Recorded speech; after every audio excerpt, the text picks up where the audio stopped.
Hablábamos acerca de los resultados electorales de este domingo y lo dijimos al principio del programa con Mónica, analizar un poquito más allá del lado de los políticos, con gente que también entiende sobre este tema y nos va a ayudar a analizar esto. Es el caso de Luciano Tanto, nuestro colega periodista y amigo, y Juan Lencina, psicólogo, que nos va a ayudar también un poquito a esclarecer qué es lo que ha pasado en esta elección. ¿Hubo mucha fuerza de Cristina, mucho mérito de Cristina Fernández o había una oposición prácticamente desdibujada?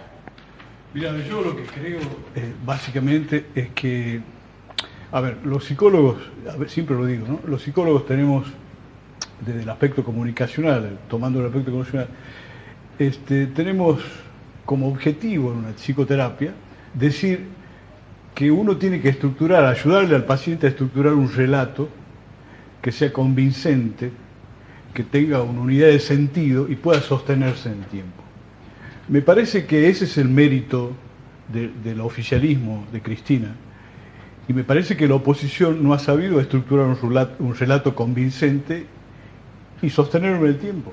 Es decir, ha habido muchos quiebres y los personajes que estaban de candidatos en el ámbito opositor no han podido sostener ese relato porque lo han quebrado varias veces, han cambiado de objetivo, no han sabido consensuar y más en un momento de crisis mundial, de transición, para hacerlo menos dramático. Me parece que ese fracaso era evidente. Es decir, la opción oficial estaba bien marcada en cuanto a la comunicación y el mensaje, tanto verbal como no verbal, tanto gestual, y lo demás no han podido capitalizar una opción valedera, digamos. Más allá de las opciones, Luciano, ¿vos crees que ha primado los planes sociales, los beneficios sociales que recibe un gran sector de la sociedad por encima de otras necesidades que hoy se plantean dentro de esta Argentina? Yo haría una síntesis mucho más concreta y abarcadora. El electorado argentino, a casi 30 años de recuperación democrática, lo que ha adquirido sobre todo es un pragmatismo feroz. Todos tenemos la sensación, y como decía Juan, de que quizás la propuesta de la oposición no era suficientemente apta como para ser creíble. Supongamos que sea así. Y dijeron, estamos en una fiesta donde la plata circula. Cuando termine esto ya se verá, pero mientras tanto aprovechemos lo que queda de la masita, el asado, el champán, brindemos y morfemos. Después si salimos de la fiesta nos robaron el auto, no tenemos con qué volver a la casa, nos incendiaron el sitio donde vivimos, ya se verá. Ese pragmatismo, lamentablemente, que es entendible en términos sociológicos, no lo es en términos exquisitamente políticos, porque estamos trabajando simplemente para tomarnos y comernos lo último de una fiesta que ni siquiera depende de la capacidad de gobernar de ningún político argentino, porque eso está financiado con lo que Argentina le vende a 2 o 3 países que están creciendo en términos capitalistas de manera pasmosa, hablo de China e India básicamente, pero no solo, en un bienestar entre comillas que también toca al resto de los países productores de alimentos, en toda Latinoamérica está progresando en ese sentido, pero que está condicionado el escenario mundial por una crisis que tiene el occidente desarrollado, que no es productor de alimentos sino de tecnología y de finanza, que por aquello de los gastos que hacen los gobiernos, que siempre se olvida de destacar cuando se habla de la crisis es un problema de derroche de gobiernos que tiraban manteca al techo y ahora hay que pagarlo y no tienen cómo hacerlo. Bueno, esa crisis mundial va a llegar también aquí y bastaría un frenazo de los consumidores de alimentos argentinos para que el famoso modelo, palabra ridícula si la hay, deje de funcionar. Entonces, eso, los argentinos no son tontos, no comen vidrio como dice la calle. Dijeron, esto es lo que hay, gocémoslo hasta que podamos. Pero dentro de eso hay un cáncer. Por ejemplo, y para hacer una cuestión muy concreta y fácil de entender, me contaba el otro día un profesional amigo, un odontólogo, puedo ir con mi tarjeta a comprar un televisor de 25.000 pesos en 50.000 cuotas y no hay problema. Para renovar mi equipo odontológico, que vale más o menos el mismo precio, no tengo crédito de nadie. Claro, hay más televidentes que dentistas en la Argentina. Diferencia de necesidades, ¿no? Exactamente. Entonces, de todas maneras, Luciano, perdóname, me parece a mí que que en ese planteo abarcativo hay un espectro más, una perspectiva más amplia, más que un espectro. Es decir, el sistema mundo, por decirlo en términos de algún pensador, digo, es decir, tiene variables que están en crisis, como son el sistema financiero, el sistema del productivo, los trabajos, los paradigmas de comunicación, la nueva tecnología, etcétera, y los sistemas de inclusión, exclusión, los dos vértices riqueza, pobreza, digamos, los márgenes están muy ampliados. Me parece que esos desafíos que están en esta transición, que uno no sabe, ni nadie, ni Obama, ni nadie sabe dónde va a terminar, pero sí se pelea por mantener el poder de eso.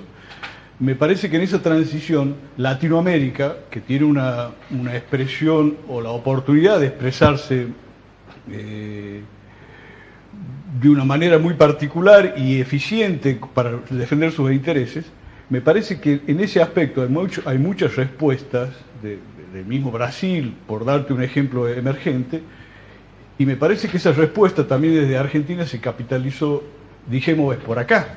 Digamos, al haber una falta de respuestas, me parece que el gobierno argentino ha dicho es por acá. Ese relato que yo llamo como un elemento de cautivador, generador de esperanzas o de proyectos, de visión, esa perspectiva ha sido capitalizada en este proceso histórico, mientras que los demás han quedado en un espectro antiguo del relato, un espectro pasado, de época, y eso me parece que no llegó ni cautivó ni... ¿Pero vale capitalizar esperanzas que se pueden caer tan fácilmente? Bueno, ese es el problema, claro, entiendo el punto de vista de Juan, pero hay una cuestión de fondo. El mundo desde que existe, desde Adán y Eva, si lo queremos poner en términos bíblicos, se basa sobre una cuestión: ¿quién produce la riqueza y cómo se distribuye? Punto. Todas las revoluciones mundiales han sido en contra de aquellos sistemas políticos, a veces ha tardado siglos y ha costado millones de muertos, hasta determinar que de la torta tenemos que participar todos. Esto está consolidado, lo consolidamos en el siglo XX. Falta saber cuál es la eficiencia. El mensaje político del gobierno argentino, que es absolutamente diferente del gobierno brasileño, que juega con reglas democráticas claras y nosotros no. El peronismo es un movimentismo. Por sobre todo. No, pero sobre todo estoy hablando en términos exquisitamente políticos. La señora presidenta es como el flautista de Hamelin, leyenda que todo el mundo conoce o escuchó en su infancia. El cuento más conocido era que servía para llevarse la rata de los pueblos y sanear las ciudades. La otra versión es que el flautista de Hamelin eran los militares que iban a buscar jóvenes para llevarlos a las Fuerzas Armadas y combatir las guerras que los monarcas de la época hacían. Se llevaban lo mejor de cada pueblo y los convencían de que valía la pena, y era una fantástica aventura. Después morían en el frente en nombre de monarquías absolutistas. Bueno, esa diferencia en la Argentina, que está basada sobre ingresos que no se distribuyen, que no se discuten. Wiener acaba de decir, vamos a ver si es cierto eso, esa frase inverosímil que dice la Presidente: soy la Presidenta de todos los argentinos. Aleluya. Bueno, se dio cuenta ahora, no lo sabía antes. ¿Es posible que haya un presidente que no sea de todos los habitantes del país? Y Wiener dijo, vamos a ver, se demostrará cuando discutamos el presupuesto nacional, que es el mismo tema que tenemos en Salta. Si vamos a permitir la discusión de las regiones argentinas, de las provincias, de las prioridades determinadas por los gobernantes provinciales y municipales. Cuando se respete ese tipo de reglas, podemos hablar de que estamos gobernando para todos los argentinos. Hay algo que se ha destacado en esta preelección, en todo lo que ha sido la campaña, y es una postura entre los que trabajan y llevan adelante su casa y ven cómo otros reciben planes sociales, y fue siempre la discusión, ¿no? Ya sea a través de las redes sociales, ya sea en el trabajo y demás, esta especie de posición encontrada, ¿es parte de esta Argentina donde es o cara o cruz, y que lo ha planteado la misma Presidenta y su antecesor Néstor Kirchner? Es parte de la realidad de Latinoamérica, tiene su particularidad en Argentina, y cada parte del país, Argentina, tiene su particularidad. Me parece que no está excluido ningún sistema político, ideológico, ni gobierno de esa realidad. Es decir, a esa realidad hay que tenerla en cuenta, más allá de izquierdas o derechas o lo que se quiera llamar, que para mí es una antinomia absurda en este momento. Pero más allá de ese planteo, lo que quiero decir es que esa realidad existe y la va a tener que afrontar cualquiera sea el gobernante, y lo han afrontado cualquiera. Pero la realidad existe, pero hay un beneficio extra hacia estas personas y ahí se produce el enfrentamiento, ¿no? La mujer, por ejemplo, que siendo ama de casa no aportó y hoy tiene su jubilación, y por eso votaba a Cristina. O el que tiene el plan para embarazadas, y bueno, y por eso la votaba Cristina. Es una realidad distinta. Sí, pero nadie antes le dio esa respuesta. Es decir, sea coyuntural, mientras tanto, por si acaso, nadie le dio una respuesta. Evidentemente, ese voto existe, el voto beneficio de ciertas medidas. Lo existió siempre. Es decir, vamos por la prebenda. No es la prebenda, porque, a ver, la demagogia, lo que se llama populismo, existe en cualquier sistema de gobierno y en nombre de cualquier ideología. Pero no tan masificado como lo estamos viendo hoy día, ¿no? Es decir, siempre existió, quizás mucho menos visible, quizás. Menos visible o menos decretable. Pero es decir, siempre existieron los bolsones, siempre existieron las dádivas, siempre existieron las prebendas y siempre existió la vulnerabilidad de la gente que ante la falta de esperanza te dice, bueno, dame los 100 pesos, los 10 pesos y el bolsón y yo te voto, total, igual no va a cambiar. Psicológicamente esto, usted habla mucho de América Latina. Psicológicamente, ¿el argentino es distinto a otro país en cuanto a América Latina? Tenemos, por ejemplo, al boliviano, que lo caracterizamos por trabajador y que se gana dignamente el pan para llevar a su casa. Un brasilero que también lo vemos que trabaja constantemente. Es como que el argentino siempre estamos esperando recibir y por eso se da todo este panorama de años y décadas. Me estás diciendo que al argentino no le gusta trabajar, pero yo creo que sí. Es decir, lo que pasa es que Argentina tiene... En realidad toda Latinoamérica y la Argentina especialmente, un mestizaje, todos somos mestizos. ¿No? Esto es una teoría, un estudio de un amigo mío de una fundación que de paso digo que se llama Salta América, donde estudiamos el pensamiento argentino. ¿Salta cómo? Salta América, todos juntos, donde estudiamos el pensamiento latinoamericano y sobre todo el pensamiento de Salta proyectado en ese espectro hacia el mundo y ese. En realidad hay un mestizaje, nosotros todos somos mestizos más allá de la raza. El mestizo en cuanto al pensamiento, a la manera de los parámetros o modelos que tenemos de pensar, el argentino siempre mira a Europa en ese sentido, pero siempre hay una mezcla. Y cada sector de Argentina, o sea, cada región, el norte, tiene, a medida de sus influencias, tanto raciales o emigrantes, esa mezcla, tiene una visión particular de llevar a cabo un proyecto vital, digamos. Me parece que Argentina tiene su particularidad en Latinoamérica porque tiene menos influencia de los aborígenes, digamos, es un país con muy pocos aborígenes en cuanto a la influencia.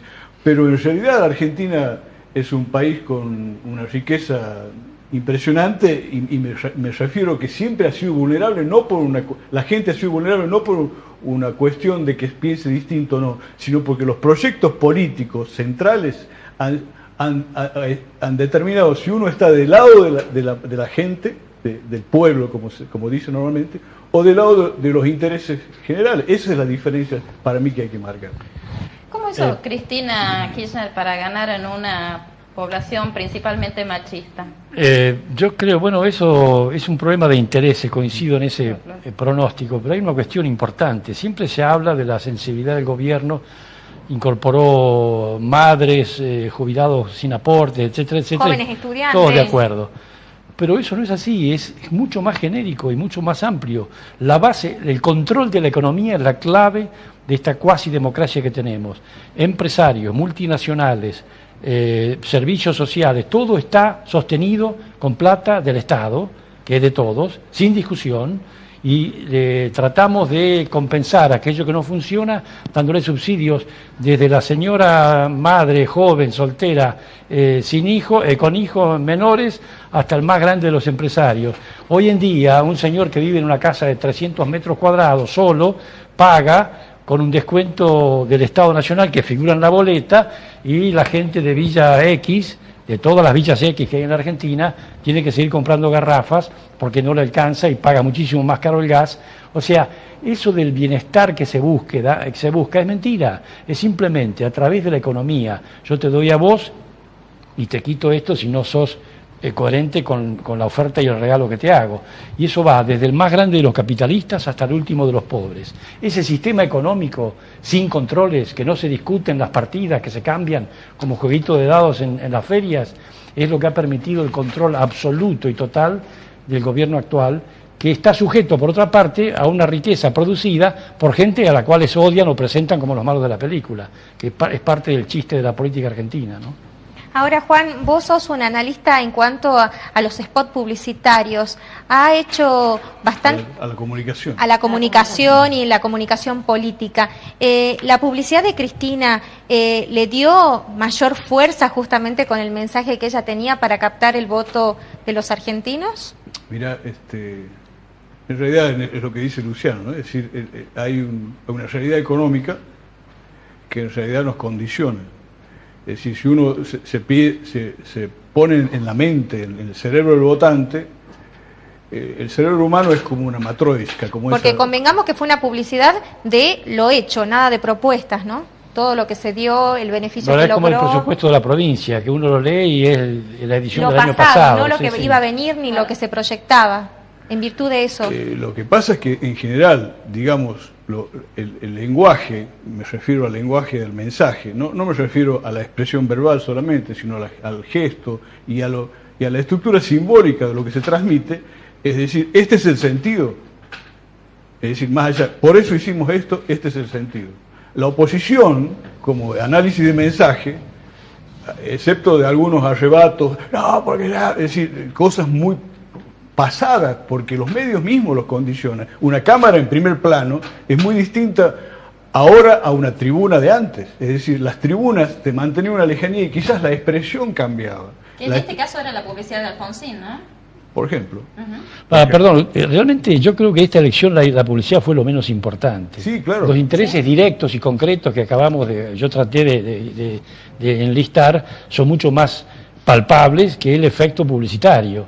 Había intereses muy concretos, todo el mundo perdía algo, un subsidio de acá, un gas más barato aquí, una electricidad pero más Luciano, conveniente en la época allá. de Menem todos perdíamos alguna garantía de algún crédito. Bueno, pero ojo, también hay otro sistema. Menem, aparte que es parte del gobierno, ahora es un debate desde Menem a Sabatella estamos todos. No, es que Cristina no quería que gane tanto, ¿no? Con tantos votos. No, pero, bueno, está bien. Se quieren entre ellos. Representa un sistema, un modelo, como te gusta decir a Cristina, a mí no. No, digo, el modelo me parece más una idea del consenso de Washington, que era ese proceso de los 90. Los kirchneristas hablan de modelo todo el tiempo, todos los días. Quiero decir que al poder ornamentar, estructurar una respuesta en el relato, vos podés afianzar una esperanza, sin imaginaria duda. O no, es decir... Bueno, esa es la palabra, casualmente. Tenemos un gobierno vendedor de promesas. Empieza a partir de ahora. Sí. El desafío empieza a partir de ahora. Y el desafío no me refiero solamente al desafío de desarrollar esa esperanza con ese 55% de los votos, sino que al desafío también de poder estructurar una generación de dirigentes que puedan estar a la altura de las circunstancias. ¿Y cuáles son los dirigentes que vamos a tener en la cámpora, que son empleados públicos? Vaya a saber uno, yo bolas de cristal. O sea que el tema que preguntaba Mónica, el tema de la publicidad, para vos no incidió para nada, y para vos sí. El tejido de intereses económicos concretos. Porque hubo nuevas reglas en cuanto a lo que tiene que ver con publicidad. Pero aparte, otra cuestión, el mayor monopolio, palabra también que se usa mucho falsamente, y también la voy a usar yo falsamente, el monopolio comunicacional verdadero es el que tiene el gobierno, dueño de los medios de comunicación del Estado, que usa como si fueran propios, más todos los diarios que subvenciona sabrosamente y que son los que bajan línea y dan aporte, y después el fervor de la militancia, que el peronismo lo sabe manejar como nadie. Estamos hablando como si estuviéramos a punto de llegar al paraíso, y los jóvenes kirchneristas, cuando uno dice una A menos en contra, dice, lo que pasa es que vos sos lector de Clarín y estás con los monopolios, el imperialismo y las brujas. Es imposible un diálogo cuando hay tanta fe que nos lleva a convencernos. Dime, en el 90, digamos, no estoy hablando de kirchnerismo, pero estoy hablando de épocas. En el 90 también había una apropiación de un modelo de burguesía. Juan, si querés que te haga la lista de los gobiernos que hubo peores, te la hago ya, no hay ningún problema. Yo no estoy defendiendo a nadie por omisión. Apropiarse de un discurso esperanzador es también una virtud. No, sin duda, en términos claros, la Iglesia Católica vende promesas de hace 2000 años y le siguen creyendo y han traicionado a todo el mundo, si es por eso, ¿no? Hay una palabra que es el denominador común y que es el tema de la esperanza, y es lo que vamos a plantear en el próximo bloque, ¿no? ¿Cuál es la Argentina que viene para todas las esperanzas que tenemos todos y cada uno y en conjunto? Porque eso es lo que importa. Hacemos una pausa y ya volvemos.